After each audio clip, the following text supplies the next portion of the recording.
ಧರ್ಮ, ಧೈರ್ಯ ಮತ್ತು ಧರ್ಮನಿಷ್ಠೆ. ಓ ಛತ್ರಪತಿ ಶಿವಾಜಿ ಮಹಾರಾಜರ ಕಥೆ. ಪಶ್ಚಿಮ ಘಟ್ಟಗಳ ಬೆಟ್ಟಗುಡ್ಡಗಳಲ್ಲಿ ಸೂರ್ಯೋದಯವಾಗುತ್ತಿದ್ದ ಕಾಲ.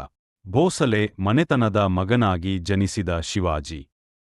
ತಾಯಿ ಜಿಜಾಮಾತೆಯವರ ಮಡಿಲಲ್ಲಿ ರಾಮಾಯಣ, ಮಹಾಭಾರತದ ಕಥೆಗಳನ್ನು ಕೇಳುತ್ತಾ ಬೆಳೆದನು. ಜಿಜಾಮಾತೆ ಸದಾ ಹೇಳುತ್ತಿದ್ದರು, ಧರ್ಮವೇ ರಾಜನ ಶಕ್ತಿ. ಒಂದು ದಿನ ಮೌಲಿನಗರದ ಹತ್ತಿರದ ಹಳ್ಳಿಗೆ ಶತ್ರುಸೈನ್ಯ ದಾಳಿ ಮಾಡಿತು. ಜನರ ಧಾನ್ಯ, ಮಹಿಳೆಯರ ಆಭರಣ, ದೇವಾಲಯಗಳ ಸಂಪತ್ತು ಎಲ್ಲವನ್ನೂ ಲೂಟಿ ಮಾಡಲಾಯಿತು. ಆ ಸುದ್ದಿ ಕೇಳಿದ ಶಿವಾಜಿ ಮಹಾರಾಜರು ಕೋಪಗೊಂಡರು.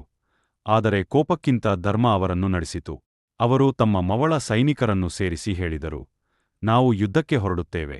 ಆದರೆ ನೆನಪಿಡಿ, ಸ್ತ್ರೀಯರಿಗೆ, ಮಕ್ಕಳಿಗೆ, ವೃದ್ಧರಿಗೆ ಯಾರಿಗೂ ತೊಂದರೆ ಆಗಬಾರದು. ದೇವಾಲಯಗಳು ನಮ್ಮ ಸಂಸ್ಕೃತಿಯ ಆತ್ಮ. ರಾತ್ರಿ ಕತ್ತಲಿನಲ್ಲಿ ಮವಳ ಸೈನಿಕರು ಶತ್ರುಗಳ ಶಿಬಿರವನ್ನು ಸುತ್ತುವರಿದರು. ಗೆರಿಲ್ಲಾ ಯುದ್ಧತಂತ್ರ ಬಳಸಿದ ಶಿವಾಜಿ ಅಲ್ಪಸಂಖ್ಯೆಯಲ್ಲಿದ್ದರೂ ಬುದ್ಧಿವಂತಿಕೆಯಿಂದ ಜಯ ಸಾಧಿಸಿದರು.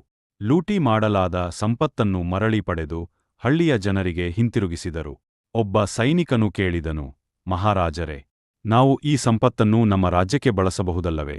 ಶಿವಾಜಿ ಮಹಾರಾಜರು ನಗುತ್ತಾ ಉತ್ತರಿಸಿದರು, ಇದು ಜನರದ್ದು. ರಾಜನು ಜನರ ಸೇವಕನು, ಸ್ವಾಮಿಯಲ್ಲ. ಆ ದಿನದಿಂದ ಜನರು ಶಿವಾಜಿಯನ್ನು ಕೇವಲ ರಾಜನಾಗಿ ಅಲ್ಲ, ಧರ್ಮರಕ್ಷಕ, ಜನತೆಯ ರಾಜ, ಹಿಂದವಿ ಸ್ವರಾಜ್ಯದ ಸ್ಥಾಪಕ ಎಂದು ಗೌರವಿಸಿದರು.